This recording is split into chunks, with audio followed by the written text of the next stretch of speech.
Okay. What size bat? 34, 33. Never less than 35, never more than 36 inch. Really? What? 35, 35, you mean? No, I use 32, 33 ounce. But 35 35 inch. One time I used a 36 S2, but I choked up like this. See, let me tell you why. Because when you get into a lull, you never admit you're in a slump. Don't ever let a pitcher tell you you're in a slump. I would tell people you do one of 6 things when they get into a lull. You know what they are? Yeah. Okay? No, tell me. All right? Closer to the plate. Further away from the plate. Up in the box, back in the box. Choke up in the bat more, choke down in the bat more. Make it heavier, make it lighter. Never change your swing. Your swing got you to the big leagues. You change your positioning in the batter's box. Curveball's getting to you. Move up on it. You're not getting to it. Move up, move back on it. They're jamming you. Move away from the plate because what they do, everybody charts every game that you play nowadays. And you're not going to go 0 for 20, Frank, and have 15 at bats where you're pulling the ball and 5 where you're hitting it over first base. You're going to develop a pattern. And you make your adjustments based on the pattern that you developed over 20 at bats. And if you're swinging and missing, you're pulling off. Hit the ball right back up the middle. You can't pull off, you hit the ball right back up the middle. How did people get you out? How did they pitch you? When I first came up, they tried to knock the bat out of my hand. That's what, when I was batting left-handed, I was back here. I wasn't nowhere close to that plate.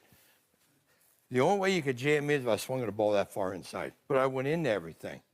I used to think I could hit the ball inside to left field, batting left-handed, better than I could the other way, because you get all your power when you go like that.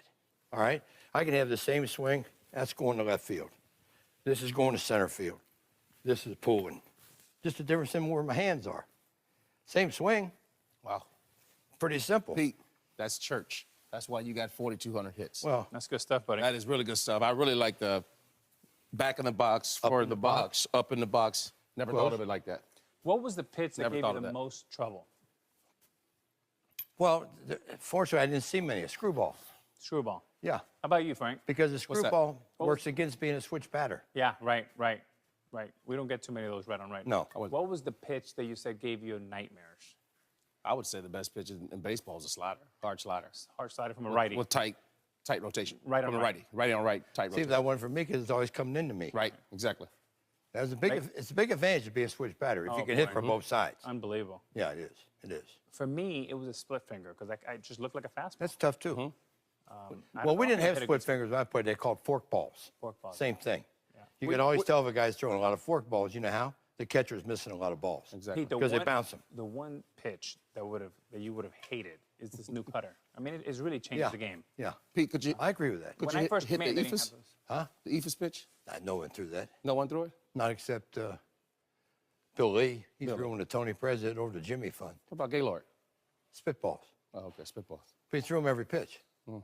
I actually hit this notion. I hit off Gaylord one time. I hit a ball right there like that, and I saw the spit fly off the bat. I swear to God I did. Wow. I got 5 for 5 that game. That was. I swear to God, Frank. I went like that, and he had some. That thing was so loaded. I saw the spit go off the ball. Pete, two questions. That's the truth. Were you a better hitter? Which one were you a better hitter? And number 2, which one did you have more power? Well, I never met a switch batter before in my life that was a natural left-hand hitter. I was a better hitter left-handed, 307, and 294 right-handed. But because you're natural right-handed, you have more power right-handed. Yes. Most switch hitters, if not all, Mantle, Murray, all those guys, they have more power right-handed. Did you ever But go- you get more hits left-handed because, like I told you before, I got 3,000 hits left-handed. Advantage. Because you bat guess 65% of the time. Right If you was asked everybody in this room, if you're left-handed, raise your hand. One guy. See, that's the way it is in pitching. There's just no. You have more right-handers than you do left-handers in this world. Pete, did you ever feel, this is the weird thing, because I mean, I play with some great switch hitters, Teixeira being one of them. Yeah. And I marveled at having to take care of 2 swings. Frank, we had one. That was hard enough. Did you ever feel like one side you were in a slump and then you were on fire on the other side? No, not at all. You know what I used to do every day? I obviously don't do anymore. I played pepper every day with the bat boy. I love that. But I couldn't play pepper left-handed. I couldn't hit fungos left-handed. I was a great fungo hitter right-handed. Wow. Because this is my strong hand, throwing the ball up. Not this. Not this. Every day I played pepper with 3 guys. Did you like doubleheaders or did you hate them? Love them. Why? Well, because I didn't get tired. And I used to love hot days. Anything that's bad for a pitcher, I liked. Okay. Like cold. You know, it's cold, you don't want to play, Okay. but he can't get loose. Okay. Hot, he's sweating. He's going to get tired in the 5th inning. Okay. Pete, on a 7 o'clock game, what time were you at the stadium?